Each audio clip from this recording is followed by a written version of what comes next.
Hello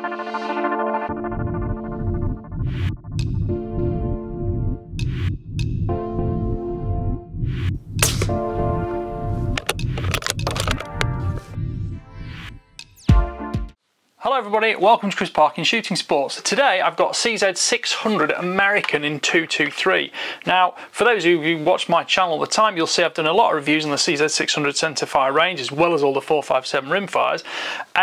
There are several rifles within the 600 format and I've reviewed them all, so I'll put the link down below for that, and I'll put the link to the website as well, because one thing I will say about CZ is when they put something on their website, it tends to be true, because a lot of manufacturers, you read information on the website, you get to the actual gun and it differs. It's, you know, half an inch different here, or it's got a different thread there, and this, that and the other. A lot of the time it's because the websites are designed for an international audience and not necessarily country specific, but CZ seems to do a very good job of that, because generally speaking they work in metric, it converts to other units, whatever they want to do, and I like that. So what can I tell you about this rifle? Well, as you can see, it's bare bones, straight out the box.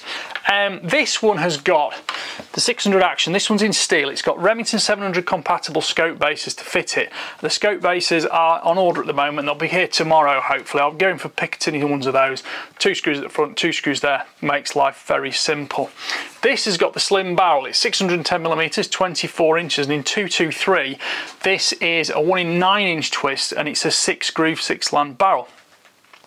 Now CZ do cold hammer forge these barrels, and they also guarantee this rifle sub MOA for 3 shots at 100 meters. I am very confident the rifle will have no problem in meeting that, and it does say with match quality ammunition. And that goes back a little bit because it's got a 1 in 9 inch twist. Now, standard twist on a 223 is 1 in 12. There are some 1 in 10s, but a 1 in 9 gives it that little bit more versatility to go up to a 69 grain bullet. And 69 grain bullets, compared to a 55 in 223, do give you a significant improvement in windage read and hold in the wind, because although they're a little bit slower, bit of a higher ballistic coefficient. And it's interesting because years ago I once went out shooting one day with a 223 and I had both types of factory ammunition, 55 and 69 grain. And the difference in the wind hold was quite significant, because the distance hold, you know, the elevation drop, it's not that difficult to work out in terms of rangefinders and ballistics. You know, it might be a click or two on your scope maximum, but those wind holds can be quite significant. So going back to it, this has got a 9 inch twist. It gives you the 69 grain capability, quite a nice factor. And of course with a 24 inch barrel, you're going to get some good velocities. This will probably meet or beat factory stated velocities, probably by about 25-50 feet per second maybe. That tends to be my experience. Anyway, slim profile barrel, looks like about 17mm at the front. It's a straight taper. It's threaded 15x1, and I'll be putting a moderator on it, as you know.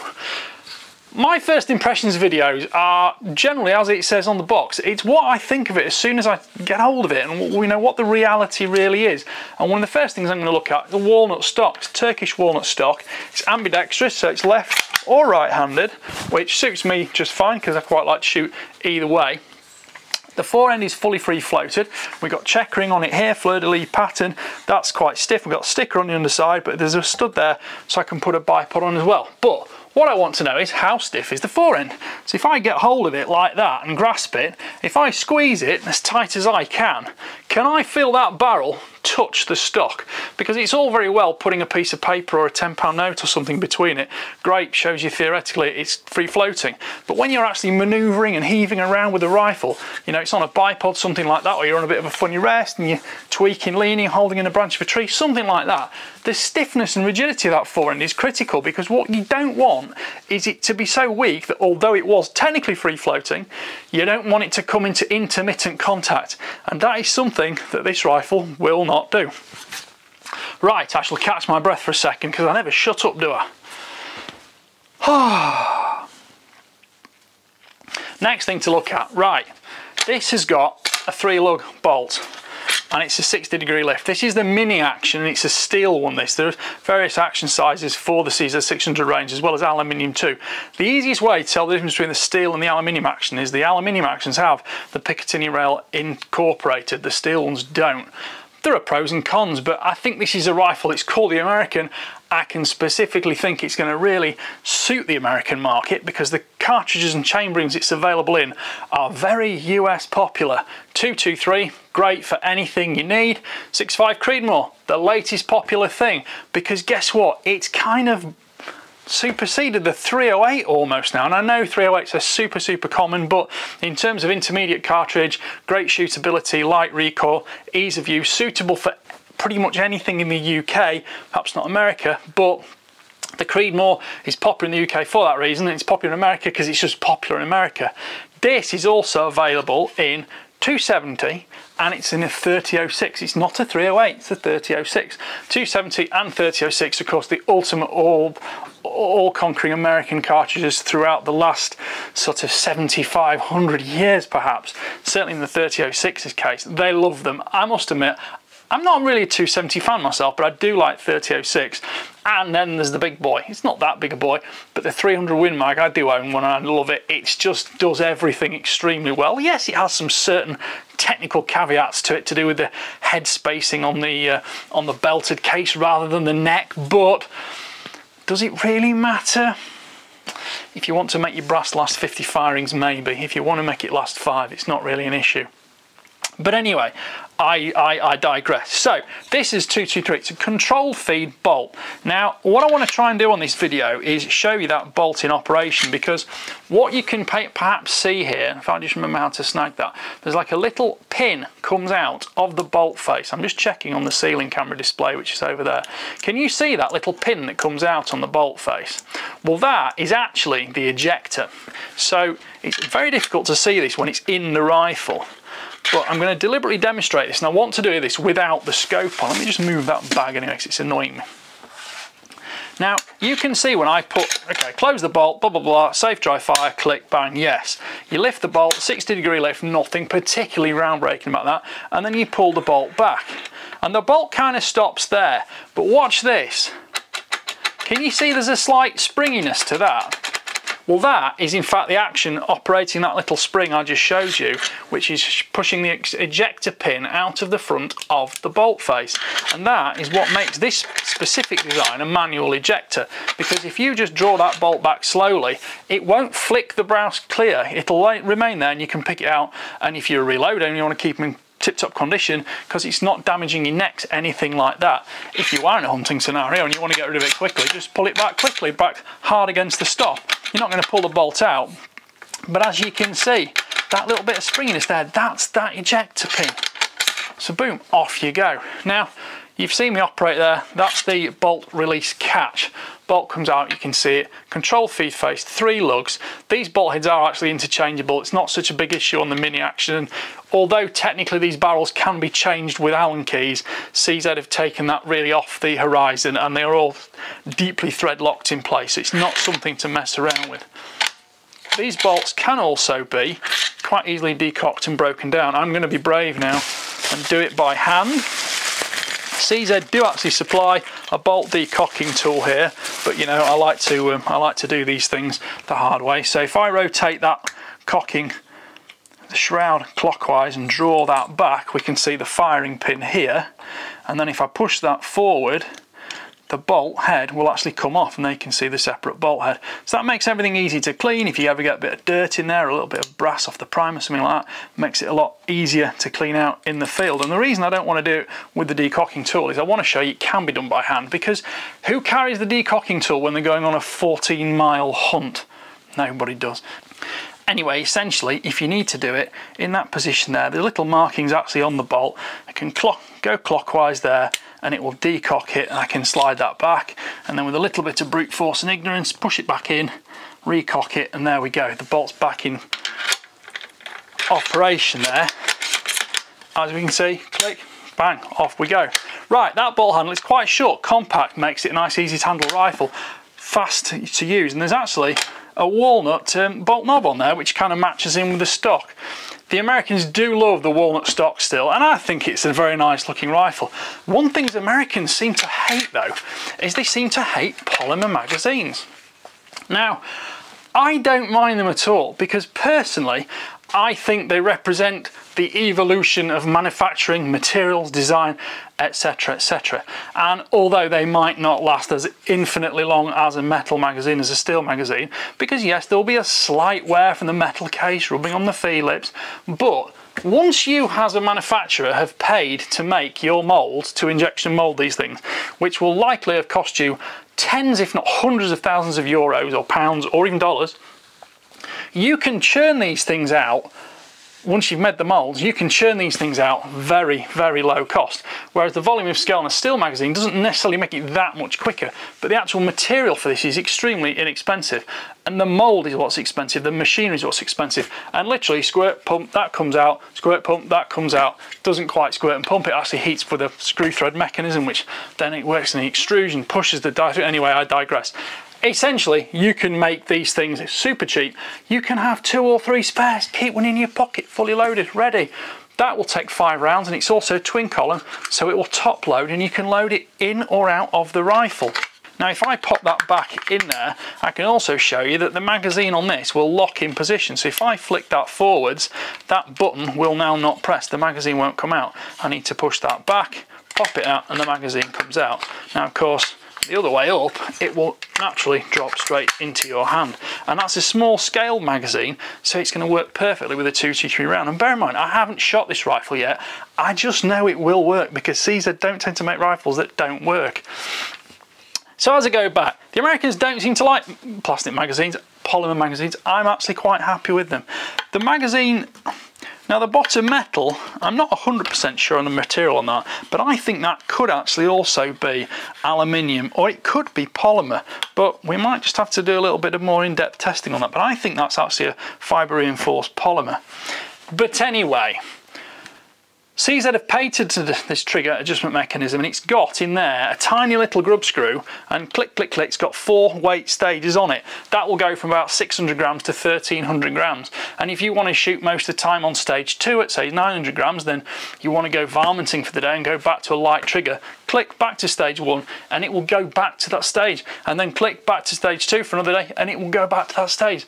So if you want to shoot in the winter with gloves on 4, you can do that. If you want to go back to the spring, shoot on number 2, click, do number 2, and it will return every time.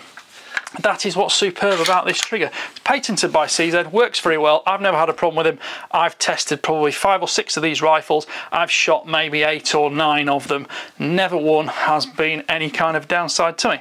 Right, next little thing to look at on it, safety catch. That goes through the stock. So if I push it down from the top, that is now in fire. Safe, dry, fire, bang, recock it, off we go. And if I push it up from the bottom there, that is safe. And when it's unsafe, the bolt is locked. But if I press the catch on the side here, I can open the bolt as normal for a safe unload, reload, etc. like that. Go back into the fire position, down, safe, dry, fire, off we go. And it's a single stage trigger, it's crisp, it's delightful to use, and I am more than happy with it.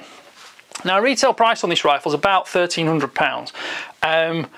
There are obviously various different stock options. You can, on the 600, you can have the big heavy stock for the range version, which actually has a 0.75 MOA accuracy guarantee on it. Most of the others have, I think, 1 MOA sporting guarantee.